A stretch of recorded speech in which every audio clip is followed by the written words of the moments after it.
Stelle woke to sunlight streaming through lace curtains and the sound of church bells. For a confused moment, she didn't know where she was. Then it came back. Willowmere, Mrs. Pemberton's cottage, the bookshop, Will, the escape. She checked her phone, 6:47 a.m. The bells were ringing their morning call to prayer. Through the window she could see the village coming to life, smoke rising from chimneys, a milk truck making deliveries, an elderly man walking his terrier. Peace. Downstairs, she found Mrs. Pemberton already dressed, setting breakfast on the table. Soft-boiled eggs, toast soldiers, fresh orange juice and tea in that same elegant china from last night. "Good morning, dear. I hope you slept well." Stelle realised with surprise that she had. No nightmares about Marcus or Emma, no anxiety dreams about missing premieres or failing auditions, just sleep. "I did. Better than I have in months. The village air." Mrs. Pemberton smiled. "And perhaps a conscience at rest." "Sit, eat. You're far too thin." They ate in comfortable silence. Through the kitchen window, Stelle watched villagers passing by, greeting each other, stopping to chat, everyone knowing everyone.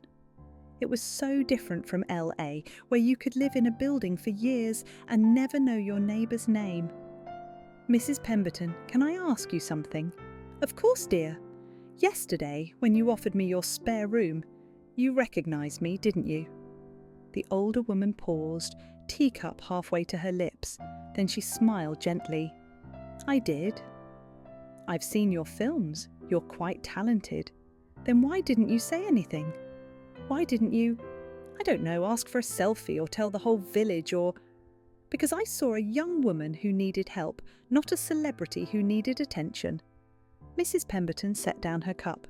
"My late husband used to say that fame is just noise that drowns out a person's real voice. I wanted to hear your voice, Stelle, not Stella Monroe's, yours."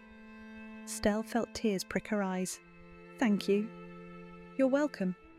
Now, what are your plans for the day?" "I don't have any." "Wonderful. Then you can do something you probably haven't done in years. Nothing in particular." After breakfast, Stelle walked through the village. She wore Mrs. Pemberton's borrowed rain jacket, too big, her own jeans and no makeup.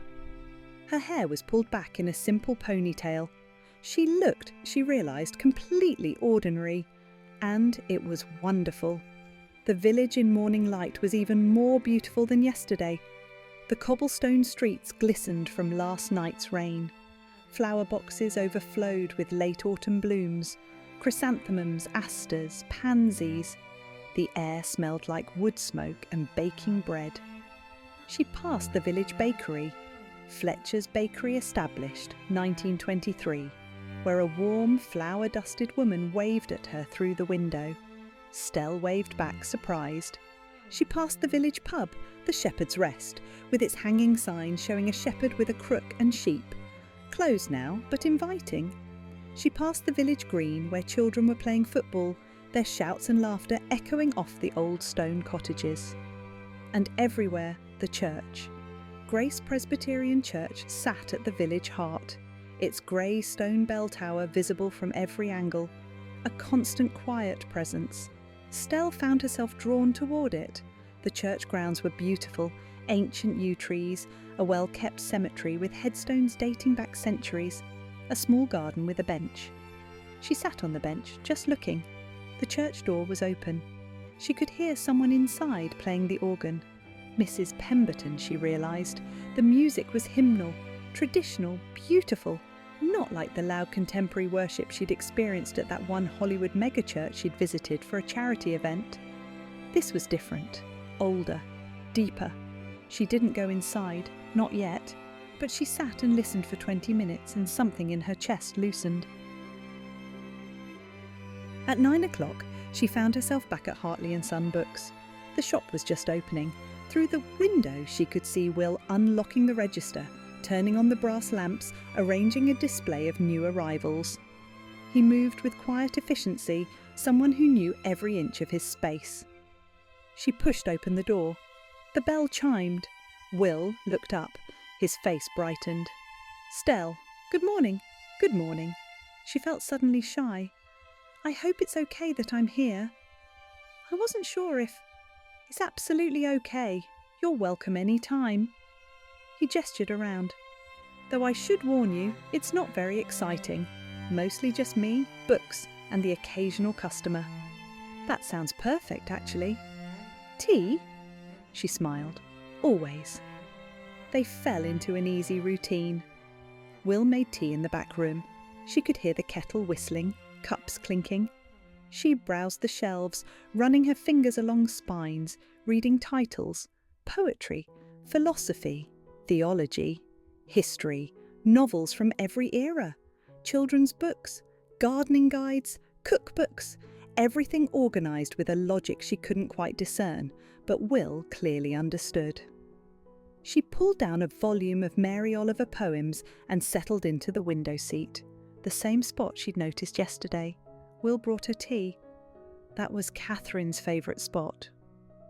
"Oh, I can move." "No, please, she'd be glad someone's using it." He sat in the armchair near the fireplace. She used to spend hours there, reading, said the light was perfect. "It is." Stelle looked out the window at the village street. "Will, can I ask about Catherine?" "Of course." "What was she like?" Will was quiet for a moment, turning his teacup. "She was good. Not perfect. She'd hate me saying she was perfect. She had a terrible temper when someone hurt people she loved. She was terrible at cooking, burned water basically. She sang off-key in the church choir and everyone pretended not to notice." Stelle smiled. "But she was kind. Deeply, genuinely kind. The kind of person who saw homeless people on the street and brought them home for dinner, who volunteered at the hospice reading to patients, who prayed for people, really prayed, I mean. Not just sending thoughts, but actual, on-her-knees prayer." "You miss her?" "Every single day." Will looked at the fire. "But I'm grateful too. Some people live whole lives and never experience real love. I had 18 years of it. That's more than many people get." "How do you do it?"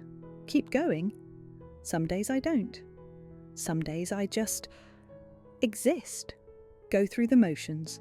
Open the shop because what else would I do?" He met her eyes.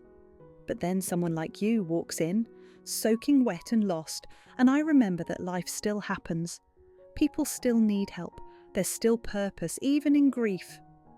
Stelle felt something shift in her chest. In Hollywood, everyone pretends to be happy all the time. Even grief is performed. You know, the tasteful memorial post with the black and white filter. But no one talks about the real, ugly dailiness of pain. That sounds exhausting. It is. She sipped her tea. "You're the first person in years who's felt real." Will smiled. "Well, I'm not sure if that's a compliment or you've been around terrible people. Both, probably." They laughed. The morning passed quietly. Stelle read poetry. Will helped 3 customers, an elderly woman looking for a gardening book, a young mother buying children's stories, a teenager asking about university preparation texts. Each interaction was gentle, knowledgeable, kind. Stelle found herself watching him, the way he really listened to what people needed, not just what they asked for, the way he'd pull books from memory. "Oh, you'll love this one, it's about..." and be right every time. The way he moved through his shop like a priest through a sanctuary. Around 11, the door chimed and a teenage boy walked in. He was maybe 16, wearing a tech startup hoodie and expensive trainers, carrying a phone and tablet. He looked up from his phone, saw Stelle in the window seat, and froze. His eyes went wide. "No way," he breathed. "No freaking way." Stelle's heart sank. The boy's fingers flew over his phone, typing, searching, comparing. You're Stella Monroe, the actress, from Love in London and Sunset Beach, and oh my God, you're actually Stella Monroe." Will looked between them, confused. Stelle stood slowly. This is insane. The boy, Tom, she'd later learn, was practically vibrating with excitement. What are you doing in Willowmere? Are you filming something? Is there a movie? Can I get a selfie? My friends are never going to believe this. Tom? Will's voice was firm but gentle. Maybe give her some space? But Tom was already typing. I have to tweet this. Instagram, TikTok. Oh man, everyone's going to freak out. Please don't. Stelle heard her own voice, small and desperate. Please, I'm not here for publicity. I need privacy. Please. Tom looked up, phone in hand, finger hovering over post. For a long moment he just stared at her, really looked at her. Saw, maybe, the fear in her eyes, the exhaustion, the pleading. Slowly he lowered his phone. Are you okay? The question surprised her. I'm getting there. Tom nodded, deleted what he'd typed. Okay, I won't post anything, but he looked at Will. Mr. Hartley, you know who she is, right? Will looked at Stelle, at her face, at the truth she'd been hiding. I know who Stelle is, he said quietly. That's all that matters. Tom left, promising to keep the secret. But Stelle knew how these things worked. Within hours, the whole village would know. After Tom left, the silence in the bookshop felt heavy. Stelle stood by the window, unable to meet Will's eyes. I'm sorry. I should have told you yesterday. It's just, you didn't recognise me, and it felt so good to just be a person, not a product, and I thought... Stelle. She looked up. Will was standing now, but he didn't look angry, just, sad. Did you think I'd sell your story? Call the tabloids? No? Maybe, I don't know. She wiped at her eyes. In my world, everyone wants something. Information is currency. Privacy doesn't exist. I've had friends, people I trusted, sell stories about me for money. I've had relationships leaked by my own publicist for attention. I don't know how to trust anymore. Will walked to her slowly. I'm not from your world, Stelle. Here, when someone needs sanctuary, we give it. No conditions, no price. But you must think I'm ridiculous. Running away from a career people would kill for, hiding from fame like it's a disease. I think you're someone who needed a break from performing and found a place where you could stop. He picked up her cold tea, handed it back to her. I think you're brave for running towards something better, even when you didn't know what that was. You're not angry I didn't tell you? No? Disappointed, maybe, that you felt you had to hide, but not angry. He paused. Though I have to say, I feel a bit foolish. I apparently made tea for a movie star and just rambled about my dead wife. You made tea for me. Not Stella Monroe, just me. And... Her voice cracked. It was the most human I've felt in years. They stood there, in the quiet bookshop, morning light streaming through the window. So what happens now? Will asked. Tom will tell people. The village will know by lunchtime. I don't know. Maybe I should leave before... Or maybe you should stay. See what happens when people know the truth and choose kindness anyway. Stelle looked at him. This kind, grieving, steady man who made tea for strangers and loved his dead wife and ran a bookshop in a village that time forgot. Okay, she whispered. I'll stay. Will was right. By lunchtime, the entire village knew. Stelle walked with Will to the Shepherd's Rest for lunch, a tradition, he said, that he maintained because the pub's shepherd's pie was better than anything he could make himself. The pub was cosy, low ceilings with exposed beams, a fireplace crackling, wooden tables worn smooth by generations, walls covered in old photographs and farming tools. The publican, a burly man named George, was pulling pints behind the bar. When Stelle walked in, the conversation stopped. 20 pairs of eyes turned to look at her. She froze, waiting for the onslaught. The requests for selfies, the invasive questions, the judgment. But then Mrs. Fletcher from the bakery stood up. Well, you must be the young woman staying with Eleanor. Welcome to Willowmere, dear. You'll want the shepherd's pie. It's the best for miles. And just like that, the conversation resumed. People nodded at her politely. A few said afternoon in greeting, but no one swarmed. No one asked for autographs. No one treated her like a celebrity. They treated her like a person. Will led her to a corner table. George brought menus. What can I get you? The shepherd's pie, please, Stelle managed. Good choice. And for you, Will? Same, thanks, George. After George left, Stelle whispered, They know, don't they? Undoubtedly. Tom's mother runs the post office. News travels fast. But they're not. No one's... We're a small village, Stelle. We've got our own scandals and secrets. Last year, the vicar's daughter ran off with a travelling circus performer. 3 years ago, old Tom Henderson was growing marijuana in his greenhouse for his glaucoma, he said. We've learned that everyone's running from or towards something. Best just to let people be. The food arrived. It was hearty, hot, perfect. They ate in comfortable silence, while around them, village life continued, farmers talking about the harvest, mothers coordinating school pickups, teenagers arguing about football teams. Normal. Gloriously normal. Halfway through lunch, a woman in her 40s approached their table. She had kind eyes and was carrying a toddler on her hip. Excuse me, I'm so sorry to interrupt. I'm Sarah Carmichael. I just wanted to say... She looked at Stelle directly. I loved Love in London. It got me through my divorce 3 years ago. Made me laugh when I thought I'd forgotten how, so... Thank you. Stelle felt tears prick her eyes. Thank you. That means more than you know?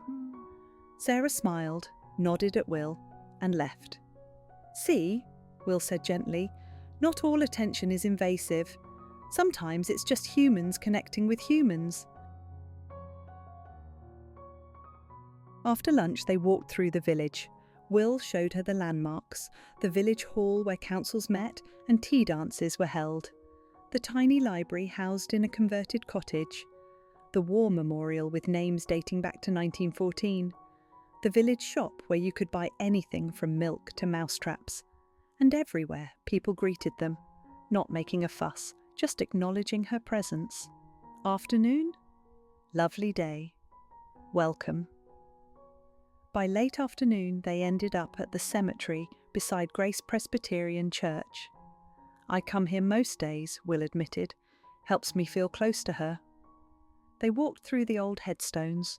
Some were so weathered the names had faded. Others were recent, flowers still fresh. Will stopped at a simple grey stone.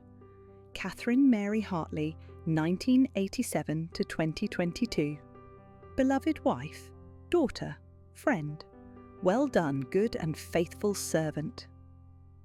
Stelle stood beside him quietly, waiting. I was angry at God for so long, Will said. Catherine had such faith, prayed for everyone, believed completely, and then cancer came and all those prayers felt like they hit a ceiling and bounced back. I kept asking why her? She was good. She helped people. If God is love, why would he take the most loving person I knew? Did you find an answer? Not really. My father, Arthur, told me that faith isn't about getting answers. It's about trusting there are answers, even when you can't see them. He said, God isn't a vending machine where you put in prayers and get out miracles. Faith is relationship, and relationships include mystery. Do you believe that? Will was quiet. I'm trying to. Some days I do. Some days I'm still just angry. He looked at Stelle. But I keep showing up. Keep opening the shop. Keep being kind to strangers. Because Catherine would. And maybe that's faith too. Doing the right thing even when your heart's not in it yet. Stelle thought about the Bible verse she'd read last night. He restores my soul. Will, do you think faith can be found? Or do you have to be born with it? I think it's both. I think some people have it easy. They believe like breathing. And others have to fight for every ounce of faith, wrestle with doubt, claw their way toward hope. He turned to her. Why do you ask? Because I want it. Faith, I mean. I want to believe there's purpose and meaning and God. But I don't know how. I've spent 10 years in a world where image is everything and truth is negotiable. How do I even begin? The same way you began coming to Willowmere. One step, one day, one honest moment at a time. They stood in the cemetery as afternoon faded toward evening. Church bells rang 5 o'clock. Come on, Will said. I'll walk you back to Mrs. Pemberton's. She'll worry if you're late for dinner. That evening at Rose Cottage, Stelle helped Mrs. Pemberton prepare dinner, vegetable soup and fresh bread. They worked in comfortable silence, Stelle chopping carrots, Mrs. Pemberton stirring the pot. The village knows, Stelle said quietly. I heard. Tom Webb's mother can't keep a secret to save her life. Mrs. Pemberton smiled. How do you feel about that? Surprisingly okay. People were kind. Of course they were. We may be old-fashioned, but we're not cruel. She tasted the soup, added salt. Though I imagine you'll have some press attention soon. Tom may not have posted anything, but someone will notice you're here eventually. Stelle's stomach clenched. You're right. I should probably leave before I bring trouble to the village. Nonsense, you're staying right here. But Mrs. Pemberton, if reporters come, then we'll handle it, together. The older woman set down her spoon and took Stelle's hands. Dear girl, do you know what we do in this village when someone's in trouble? We circle the wagons, we protect our own, and you're one of ours now. But you barely know me. I know you're hurting. I know you needed help, that's enough. Mrs. Pemberton squeezed her hands. In Matthew 25, Jesus says, I was a stranger and you invited me in. He doesn't say I was a stranger you thoroughly vetted first, just I was a stranger. That's the whole qualification. Stelle felt tears spill over. Why is everyone here so kind? Because we remember what it's like to need kindness. Every single person in this village has a story. Some came here running from something, others were born here and never left. But we all know what it means to need community. She wiped Stelle's tears with her apron.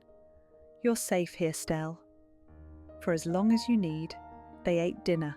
Mrs. Pemberton asked about Stelle's parents, a conversation that was painful but needed. Stelle admitted she hadn't spoken to them in 3 years, ashamed of how Hollywood had changed her, how far she'd drifted from the values they'd raised her with. Then perhaps it's time to rebuild that bridge, Mrs. Pemberton suggested gently. Not today. Not until you're ready, but eventually. Parents aren't perfect, but most of them love imperfectly, which is still love. After dinner, Mrs. Pemberton played piano again. Stelle sat and listened, letting the hymns wash over her. At 8 o'clock, the bells rang. Evening prayer. Would you like to attend service tomorrow? Mrs. Pemberton asked. Sunday morning. No pressure, but you're welcome. Stelle thought about it. The idea both terrified and attracted her. Can I just sit in the back? Not participate, just observe? Of course, dear. We don't force anything here. That night, Stelle couldn't sleep again. She lay in bed thinking about Will, about Catherine, about faith and grief and kindness. Around 11, she got up and looked out the window, and there he was again, Will, walking toward the stone bridge, alone in the darkness. This time, she didn't follow. She just watched. He sat on the bridge wall, pulled out the photograph. But this time, he didn't cry. He just sat, looking at it, then looking up at the stars. Then, surprisingly, he put the photograph away, stood, and walked back toward the village. Not toward the bookshop, but toward the church. Stelle watched as he entered through the side door, light spilling briefly into the darkness. What was he doing? Praying? Just sitting? She didn't know, but something about watching him seek something beyond his grief moved her deeply. She picked up Mrs. Pemberton's Bible again. This time she turned to the passage Mrs. Pemberton had mentioned at dinner, Matthew 25. She read the whole chapter, the parable about sheep and goats, The part about whatever you do for the least of these, you do for Jesus. I was a stranger and you invited me in. That was her, the stranger. And this village, these people who owed her nothing, had invited her in. She kept reading, found herself in the book of Psalms again. Psalm 34. The Lord is close to the brokenhearted and saves those who are crushed in spirit. Was she brokenhearted? Yes. Was she crushed in spirit? Absolutely. Could the Lord be close even when she couldn't feel him? She didn't know, but for the first time she wanted to find out. Sunday morning dawned clear and beautiful. Stelle dressed carefully, the nicest clothes she'd brought, which weren't very nice. Mrs. Pemberton lent her a cardigan. They walked to church together at 10:30. Mrs. Pemberton needed to warm up the organ. Stelle slipped into the very back pew, hoping to be invisible. The church interior was beautiful, simple, as Will had said. White walls, dark wood pews, a plain wooden cross on the wall behind the pulpit. Stained glass windows showed parables: the Good Samaritan, the prodigal son, Jesus with children. No statues, no ornate decorations, just quiet dignity. People filed in, families, elderly couples, single, teenagers clearly dragged by parents. Everyone dressed simply, no fashion show, just Sunday best. Will entered with an older man, his father, Arthur. Stelle recognised him from Will's description. Silver hair, kind eyes, the bearing of someone who'd lived through hardship and come out gentler. Arthur saw her in the back pew. He smiled warmly, nodded, but didn't approach, respecting her space. Will glanced back, saw her, and his face brightened. He gave a small wave. She waved back, feeling absurdly nervous. At 11, the service began. Mrs. Pemberton played a hymn, "Come, thou fount of every blessing." The congregation sang, not perfectly, not like a performance, but earnestly. Stelle didn't know the words, so she just listened.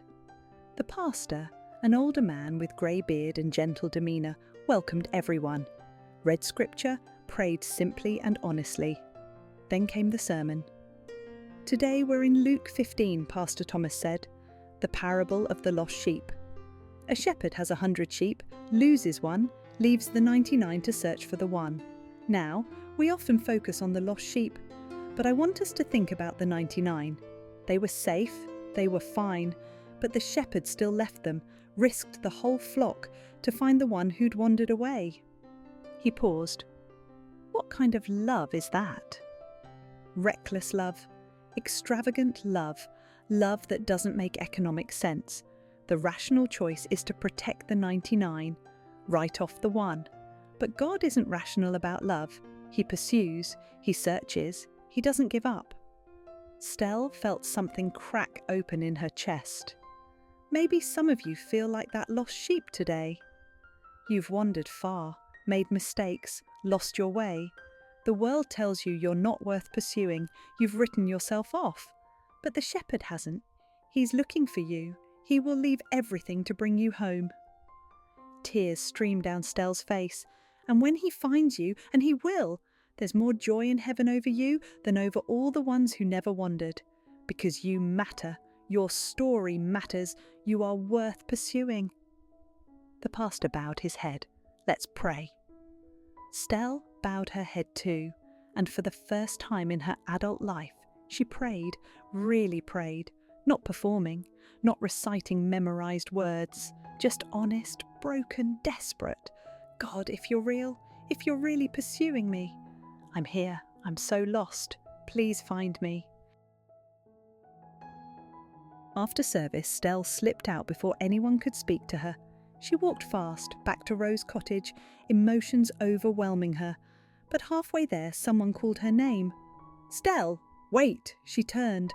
Arthur was hurrying after her, slightly out of breath. I'm sorry, she said quickly, I just needed to...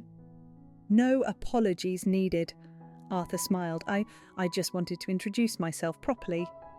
I'm Arthur Hartley, Will's father. It's nice to meet you. And I wanted to say, he paused, choosing words carefully. If you ever want to talk about anything, I'm a good listener. No judgment, no pressure. Just If you need someone who's been where you are, where I am, lost, running, trying to figure out who you are when everything you thought you knew is gone. His eyes held deep compassion. I spent 15 years in prison, Stelle. Embezzlement, betrayed my business partner, destroyed my family, lost everything. I came to this village 30 years ago with nothing but shame and a court order. So when I see someone running from a life that broke them, I recognise it. Stelle stared at him. You were in prison? For a crime I committed, yes. And for 3 years after I got out, I thought my life was over, that I was irredeemable, that I'd always be the ex-con and nothing more. He smiled. But this village taught me something. Your past doesn't define your future. Your worst moment isn't your final moment. God isn't finished with you yet. How did you get from there to here, to this? She gestured at him, this peaceful, wise, kind man. Very slowly, with a lot of help, and a lot of grace I didn't deserve. He looked at the church. Pastor Thomas met me when I first arrived. I was living in a caravan, working odd jobs, avoiding everyone. He just kept showing up, having tea with me, not preaching, just being present. Eventually, he asked if I wanted to read the Bible with him. I said no for 6 months, but he kept asking. Finally, I said yes. And that changed things. Not immediately. Faith isn't magic. But over time, I started to see myself through different eyes, not as the man who embezzled, not as the criminal, but as the person God created me to be, who'd gotten lost, who was being found. He met her eyes. You're being found too, Stelle. I can see it happening, and it's a beautiful thing to witness. Stelle couldn't speak, just nodded, tears falling. Arthur squeezed her shoulder gently. Welcome to Willowmere, and welcome to the journey.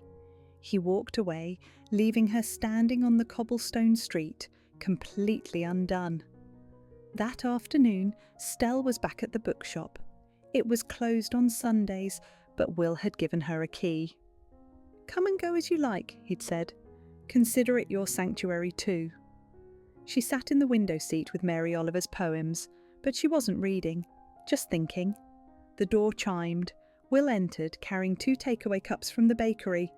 Thought you might be here. Mrs. Fletcher sends her famous hot chocolate. You didn't have to. I wanted to. He sat in his usual chair. How are you? That was her intense sermon. It was exactly what I needed to hear. She accepted the hot chocolate. Your father found me after, told me about his past.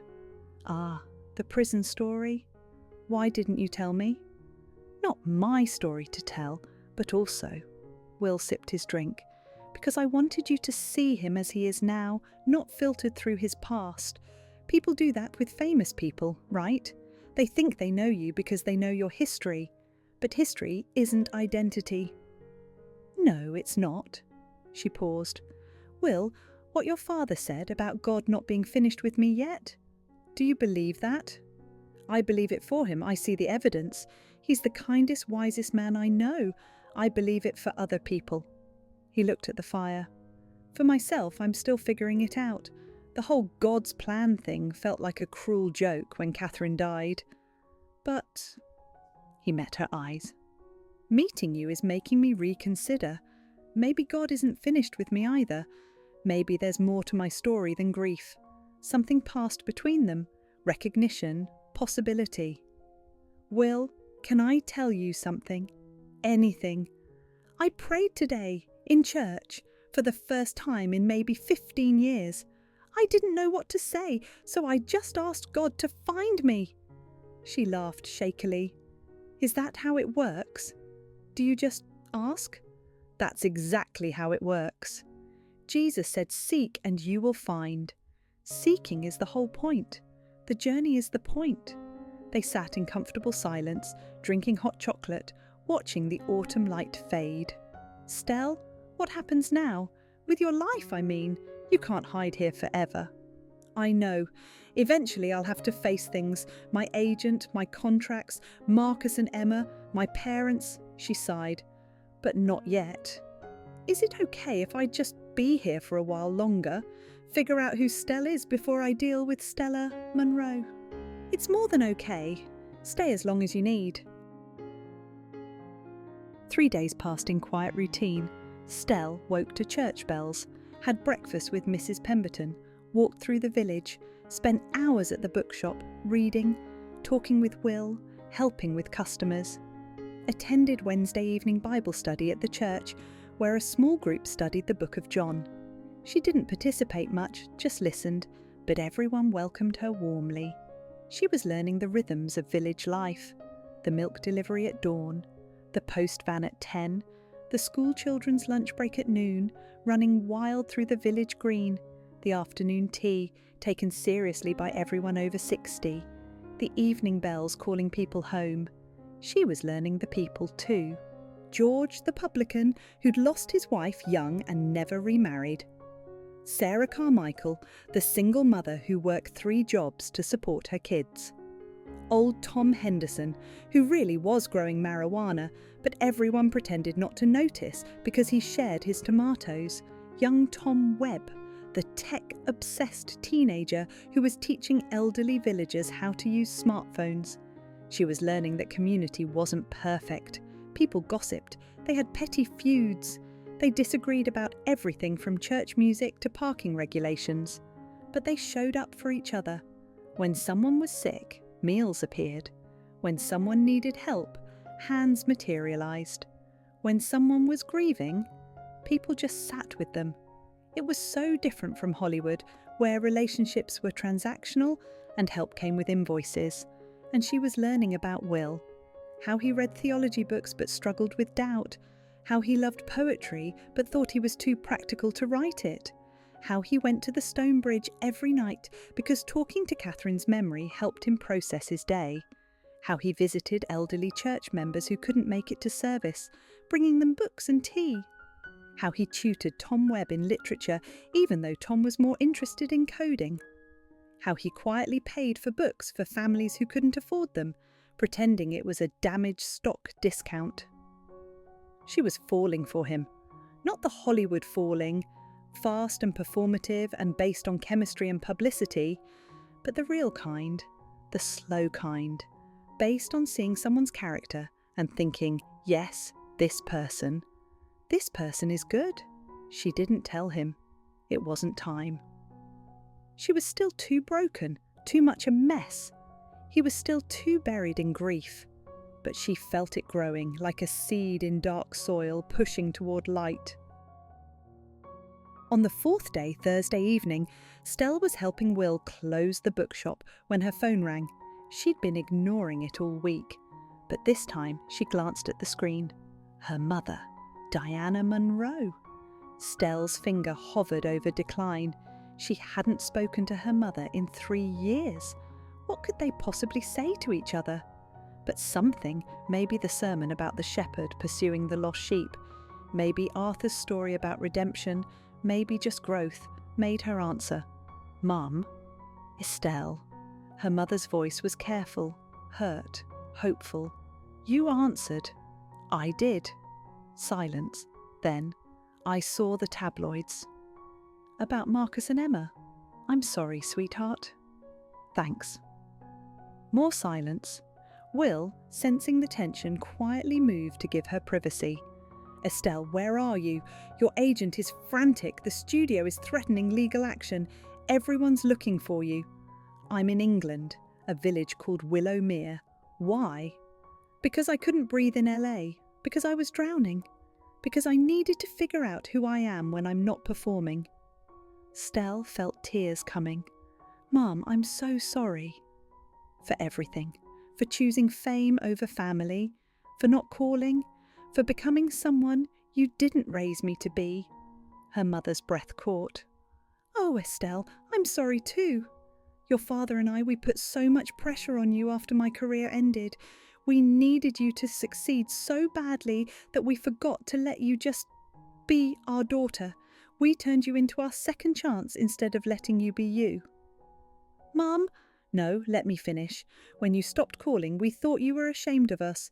Small-town parents holding you back from your glamorous life. But really, you were ashamed of what you'd become, weren't you?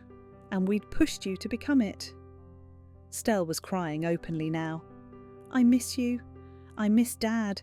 I miss being Estelle, who sang off-key at the dinner table and helped Dad with crosswords and made you laugh. I don't know how to be her anymore. Then maybe it's time to remember. Estelle, do you want us to come there? To this Willowmere place? We could talk, really talk. Stelle looked around the bookshop.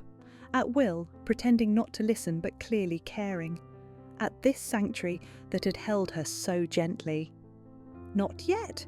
I'm not ready. But soon. Maybe for Christmas, if you'd want to. We'd love that, sweetheart. We'd love that so much. They talked for another 10 minutes. Carefully, gently, building a bridge with words. When Stella hung up, she was shaking. Will appeared with tea. Always tea. That looked hard. It was. But good. She took the cup. I'm starting to realise running away isn't the same as moving forward. At some point, I have to face things, my parents, my career, what I want my life to actually be. You will. When you're ready. Will sat beside her. But there's no rush. Healing takes time. Will, can I ask you something? Always. Do you think faith and doubt can coexist? Or does doubt cancel out faith? Will considered. I think faith without doubt isn't faith at all. It's just certainty. And certainty doesn't require trust. Faith is choosing to trust even when you're not certain. Doubt is the evidence that you're taking it seriously enough to wrestle with it. So I can doubt and still believe. You can doubt and still seek. And seeking is a form of faith. Stelle leaned her head on his shoulder. He stiffened slightly, surprised, but didn't pull away.